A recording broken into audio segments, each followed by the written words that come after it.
Oke, saudara-saudara, kita berjumpa kembali di channel ini.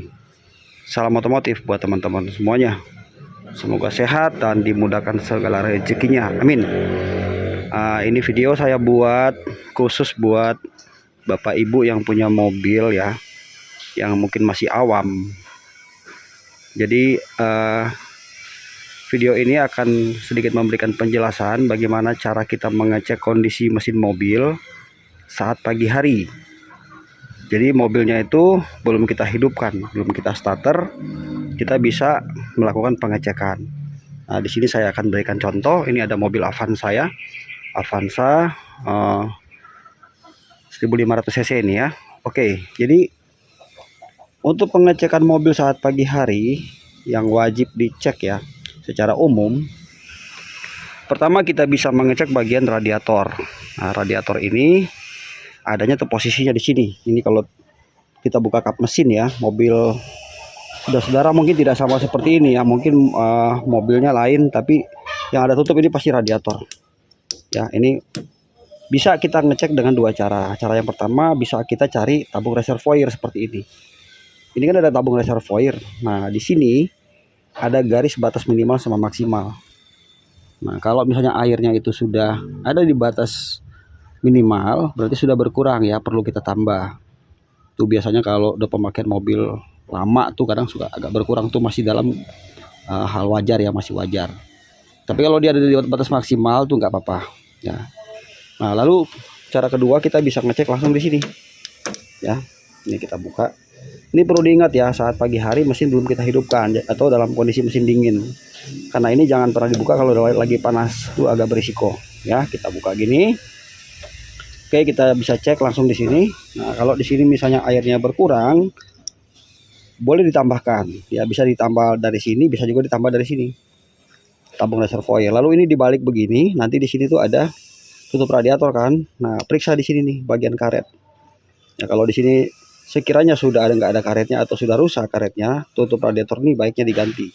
Karena ini gara-gara hal sepele ini, ya ini bisa mengakibatkan mobil itu sampai overheat. Nah, itu yang perlu diketahui. Oke, next kita selesai di sini radiator. Itu saja penjelasan untuk radiator, pengecekan umum ya. Untuk tambahannya, kalau untuk radiator bisa ngecek selang nih. Maksudnya gini, kalau airnya itu berkurangnya banyak, perlu curiga, jangan sampai nanti ada selangnya retak kayak gini. Contoh ada selang atas nih, radiator, selang water pass, selang bypass tuh ya, kita harus cek. Ya, kalau sekiranya ada kelihatan mulai retak, sebaiknya mobilnya dibawa ke bengkel. Kalau airnya sampai berkurang, karena sumber bocor pasti dari situ. Oke, sekarang yang kedua kita bisa ngecek namanya minyak rem. Adanya di sini, nih minyak rem nih. Ya, ada juga sama ya, ada level batas maksimal sama minimal. Ini pun sama ini. Kalau sampai ini dia sudah berkurang minyak remnya, nggak ada di garis ini, turun ke bawah, bahkan mungkin turun lagi di batas minimal, itu perlu pengecekan di bengkel. Kemungkinan terjadi kebocoran ya, bisa bocornya karena dari master rem ini atau dari setiap roda, atau mungkin bagian selang fleksibel, jadi yang berhubungan dengan rem. Tapi kalau dia masih ada di batas maksimal, ini nggak ada masalah. Dan ini perlu juga saya jelaskan buat saudara, ini ya, kalau minyak rem ini sebetulnya ada baiknya setahun sekali kita kuras nih, kita bisa ganti dengan minyak rem yang baru ya, karena di sini kadang-kadang nih jadi dia kayak lumpur, itu bisa menyebabkan kerusakan pada bagian master dan bagian lain pada sistem rem. Jadi perlunya itu ya, kalau mengecek pagi hari ya, buka tutupnya lihat aja, walaupun sebetulnya di sini bisa kelihatan dari garis batas maksimal ya. Kalau ada mobil yang satu lagi di sebelah sini tuh biasanya dia pakai minyak kopling. Minyak kopling itu dengan minyak rem sama isinya. Dia juga ada isi minyak tuh namanya master kopling atas. Ya, tapi kalau ini kan dia pakai tali nih sistem kopling. Nah, yang pakai minyak kopling itu sama dicek juga. Metodenya sama seperti ini. Nggak boleh kurang dari batas minimal. Ketika berkurang berarti ada kebocoran. Oke, yang selanjutnya kita mengecek oli mesin ya. Oli mesin itu mengeceknya, cari ada stick, biasanya dia kalau nggak warna kuning warna orange. Ya, kita cari aja. Kalau nggak di sini tuh besi modelnya. Nah, waktu lepas stick oli ini mesti hati-hati, jangan main paksa. Ya, ngecek harus, nah kalem aja, karena kadang-kadang kalau dipaksa ini suka patah atasnya. Oke, kita posisikan mobil di tempat yang rata ya. Setelah itu ujungnya ini kita lap dulu. Ini cara ngecek oli ya, oli mesin. Ujungnya kita bersihkan terlebih dahulu seperti ini sampai sudah kering dia. Nah, nanti lihat di sini kan ada level nih di dipsticknya nih. Ada yang pertama nih titik sama yang kedua. Cari aja yang paling atas, coba kita tancapkan lagi. Parkir mobil di tempat yang rata, tidak boleh miring atau menanjak atau menurun ya. Coba kita masukkan lagi, tekan sampai habis. Oke, kita coba kontrol olinya. Kita lihat. Nah, ini masih dalam batas maksimal ya. Tuh, kalau ini oli sudah tidak ada di garis batas maksimal, sudah berkurang, turun.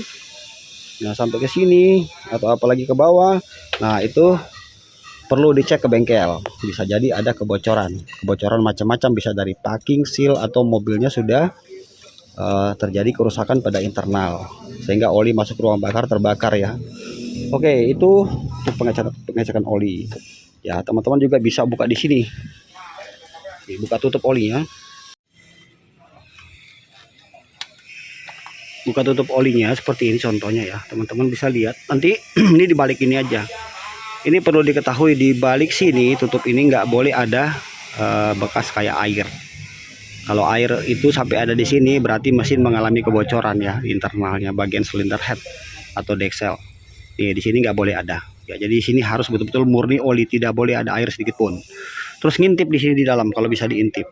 Kalau mesinnya itu bersih, nggak berkerak, berarti pemakaian oli kita benar. Tapi kalau sudah banyak penumpukan kerak di sini, nah itu perlu harus dibongkar bagian atasnya karena bisa menyumbat jalurnya pompa oli, itu bisa menyumbat ya. Jadi akhirnya mesin bisa rusak karena oli tidak tersirkulasi dengan baik. Oke. Nah, yang berikutnya lagi kita ngecek di sini. Ya, kalau misalnya mobil saudara menggunakan aki basah, ya kayak ini contoh aki basah tuh ada airnya ya, bisa dibuka tutupnya. Lihat kayak gini nih, sampai udah kayak gini nih. Ya, ini sampai kayak gini. Lihat. Ya, tuh. Ini harus disiram pakai air panas. Air panas mendidih disiram. Kiri kanan ya. Siram. Terus kita boleh buka. Sini lihat. Level oli level air akinya. Ini kalau sampai berkurang harus ditambah. Ya, dia harus ada di batas maksimal sini nih. Garisnya. Ya. Kalau sampai dibiarkan lama-lama akinya jebol. Bahkan kalau di sininya kotor dibiarkan lama-lama mobil nggak bisa di starter sekalipun akinya masih bagus. Ya, jadi harus ada di sini. Tapi kalau di aki kering gitu nggak usah khawatir karena aki kering itu nggak ada perawatan. Ya, hanya kalau atasnya begini perlu dibersihkan ya. Pakai air panas saja udah selesai. Nah, itu teman-teman. Ya, nanti setelah kita merasa semuanya sudah oke, semuanya baik-baik saja. Nah, teman-teman boleh menghidupkan mesin dan selamat menjalankan aktivitas teman-teman, seperti itu ya. Apa sih tujuannya kita mengecek mobil pada pagi hari? Supaya kita tuh hanya memberikan waktu 5-10 menit, kita tahu kondisi mesin mobil kita seperti apa. Kalau dibiarkan tuh bahaya ya. Bahayanya apa? Bisa jebol di jalan ya, kita nggak sadar ya kan. Tapi kalau kita udah ngecek kita tahu ya kan, oh situasi begini nih, kita harus bisa ambil tindakan. Nah, kalau untuk ini untuk tabung air wiper ya. Nah, lalu kalau teman-teman ingin melakukan hal yang terakhir nih yang mau saya jelaskan, mobil kita pasti ada filter udaranya. Ya, filter udara itu sebenarnya nggak perlu bawa ke bengkel. Bisa teman-teman mampir di tukang tambal ban, ada itu ya, ada angin kompresor, buka filternya terus kita semprot. Karena kadang-kadang filter angin ini kotor, mobil akan kehilangan tenaga.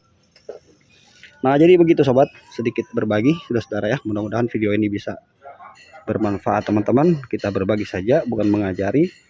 Terima kasih buat teman-teman yang sudah menonton. Jangan lupa dibantu subscribe. Sampai jumpa lagi teman-teman. Semoga bermanfaat. Thank you, bye.